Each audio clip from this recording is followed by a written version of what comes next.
Hello friends, welcome to రుచి వంటిల్లు. ఈరోజు మనం కూరగాయలు లేకుండా చాలా టేస్టీగా మసాలా కర్రీ ఎలా తయారు చేసుకోవాలో చూద్దాము. ఈ కర్రీ మనకు అన్నం ఇంకా చపాతీలోకి చాలా టేస్టీగా ఉంటుంది. చాలా సింపుల్గా చేసేసుకోవచ్చు. సో లేట్ చేయకుండా వీడియోలోకి వెళ్ళిపోదాం.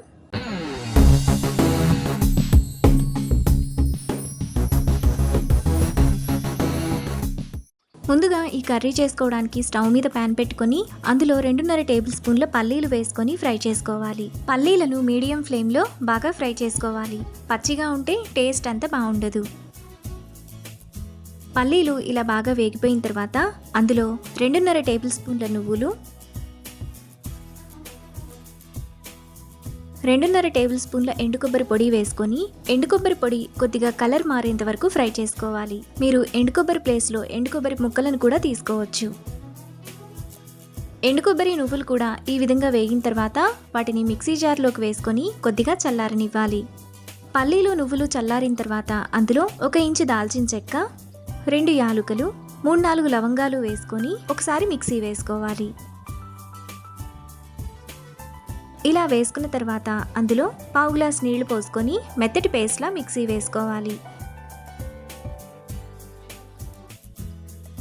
మసాలా పేస్ట్ను ఇలా వేసుకున్న తర్వాత పక్కన పెట్టుకోవాలి. ఇప్పుడు స్టవ్ మీద ప్యాన్ పెట్టుకొని అందులో 2 టేబుల్ స్పూన్లు ఆయిల్ వేసుకోవాలి.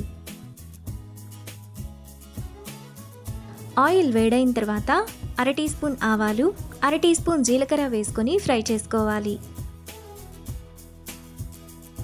ఆవాలు చిటపట్లాడిన తర్వాత సన్నగా తరిగిన ఒక పెద్ద ఉల్లిపాయ, సన్నగా తరిగిన 2 పచ్చిమిరపకాయలు, 1 రెమ్మ కరివేపాకు వేసుకొని ఫ్రై చేసుకోవాలి.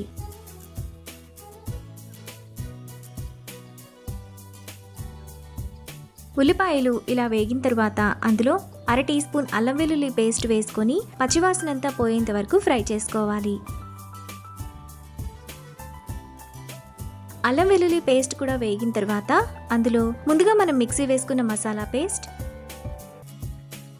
టేస్ట్కి తగినంత ఉప్పు, 1/2 టీ స్పూన్ పసుపు, 1 టీ స్పూన్ కారం, 1 టీ స్పూన్ ధనియాల పొడి, 1/2 టీ స్పూన్ గరం మసాలా వేసుకొని మసాలాలోని ఆయిల్ అంతా సైడ్స్కి వచ్చేంత వరకు మీడియం ఫ్లేమ్లో కలుపుకోవాలి.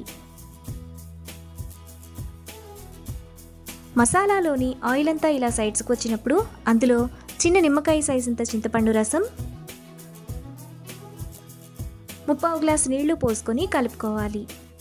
మీకు గ్రేవీ ఇంకొంచెం పల్చగా కావాలనుకుంటే ఇంకొద్దిగా వాటర్ని పోసుకోవచ్చు. ఇలా కలుపుకున్న తర్వాత గ్రేవీని 10 నిమిషాల పాటు మీడియం ఫ్లేమ్లో ఉడకనివ్వాలి. 10 నిమిషాల తర్వాత మనకు మసాలా కర్రీ ఈ విధంగా రెడీ అవుతుంది. ఇప్పుడు అడుగు నుంచి ఒకసారి కలుపుకోవాలి. ఇలా కలుపుకున్న తర్వాత లాస్ట్లో 1/2 కట్ట కొత్తిమీర తరుగు వేసుకొని మరో నిమిషం పాటు మీడియం ఫ్లేమ్లో కలుపుకోవాలి.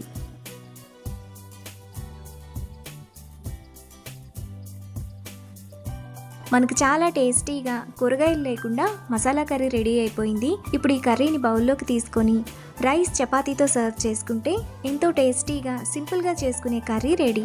ఈ రెసిపీని మీరు కూడా ట్రై చేసి మీకు టేస్ట్ ఎలా కుదిరిందో నాకు కామెంట్స్లో షేర్ చేయండి. ఈ వీడియో కనుక మీకు నచ్చినట్లయితే లైక్ చేసి, షేర్ చేసి, సబ్స్క్రైబ్ చేయండి.